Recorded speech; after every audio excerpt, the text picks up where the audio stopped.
Have you ever wondered what the Mahabharata would sound like if it wasn't told by sages and warriors, but by the woman who stood at its heart?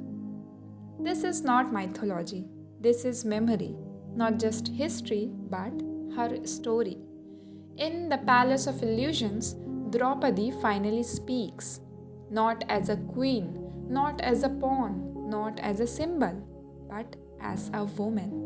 And through her voice, we confront our own longing for identity, love, revenge, and forgiveness. Welcome to the Quiet Shelf. This is Book Therapy, and today we listen to a voice that was silenced for too long. The Palace of Illusions is written by Chitra Banerjee Devakaruni, a lyrical reimagining of the Mahabharata told from the perspective of Draupadi or Panchali.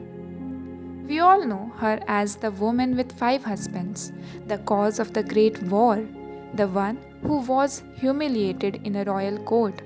But we rarely ask, what did she feel?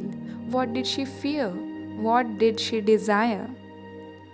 This book isn't just a retelling, it's a reclamation of agency, of voice, of soul.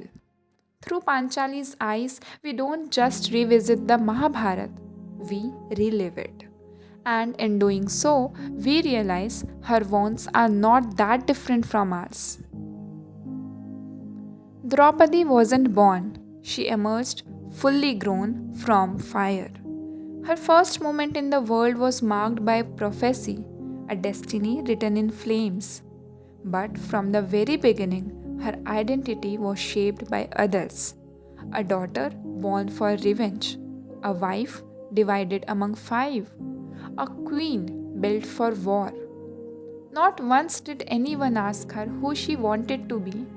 She speaks of how people define her by her husbands, her wrath, her beauty, her voice, but never by her own truth. And don't we all carry that question inside us? Am I who I am, or who the world expects me to be? This book invites us to peel back those layers, the labels, the roles, the expectations, and ask, what if I was allowed to define myself? Draupadi's journey isn't just hers, it's every woman who has ever been told who to be. The court scene, we all know it. Draupadi dragged by her hair, mocked, stripped, betrayed.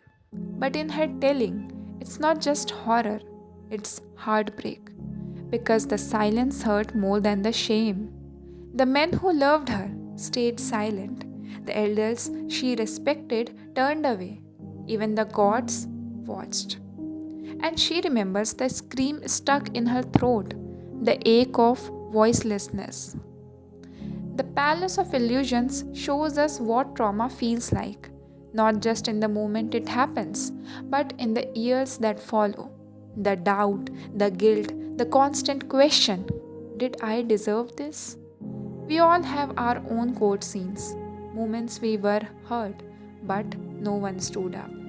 This book doesn't offer neat answers, but it does something even more powerful. It names the pain. And in doing so, it lets us begin to heal. There is one thread in the story that remains whispered, but never ignored. Her love for Karn, the man she did not choose, wasn't allowed to choose, the man who lived in shadow just like her. Their connection is laced with longing, unspoken words, what ifs. And yet, she married five others. Draupadi doesn't hide her contradictions, she owns them. She admits her envy, her desire, her regret. She speaks of how love can live without action, how some connections never become relationships and still hurt like heartbreak. Through her, we realize not all love stories are meant to be lived, some are meant to be remembered, and perhaps that's even more powerful. Draupadi is not perfect. She is angry, proud, jealous, impulsive.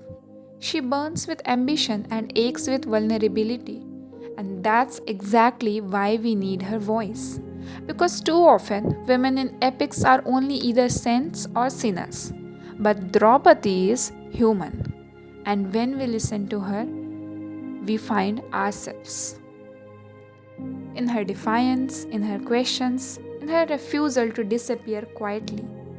The Palace of Illusions doesn't just retell a myth, it reveals the cost of being silenced, and more importantly, the power of finally speaking.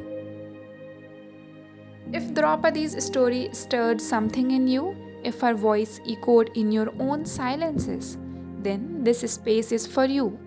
Subscribe to The Quiet Shelf because here we don't just talk about books, we talk about becoming. Each week we open another page and perhaps another part of ourselves.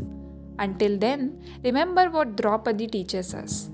Even illusions have voices, and even broken palaces hold light.